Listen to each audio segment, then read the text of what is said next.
बिस्मिल्लाहिर्रहमानिर्रहीम। अज की जी मेरी आरज़ू है पई बहु एक कवील है पई क्योंकि मेरा थोड़ा जहा दिल जड़ा ना थोड़ा जहा दिल मेरा बहु एक बोझ जे पिया। अज मुहर्रम दी 4 है पई। अल्लाह पाक सारे अदब करने की तौफीक देवे। सारे जितने भरा दोस्त हैं मैंने छोटी जी रिक्वेस्ट है मेरी मैंने कमेंट लाजमी दसे सो क्योंकि मैं अपने तहसील चबारे दे मेरे सर्जन साहब हैं गुराया साहब उन्हें भी मैंने मकसद जेरे इलाज कर दिता। बाकी तहसील वाले भी मैंने जवाब दे दिता। तो मैं अज अपने जिला लिया के हस्पिटल आया अपना इलाज कराने वास्ते।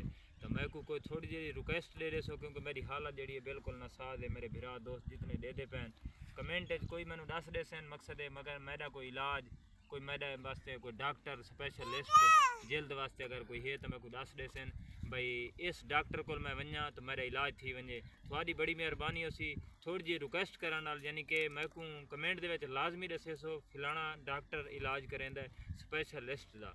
तो मैं अज लिये आया हुआ अल्लाह पाक खैर करे सी उत्थां भी डॉक्टर ने मशवरा किया है तो तुसा भिरावां भी मैं को अपना मशवरा कमेंट लाजमी देना है।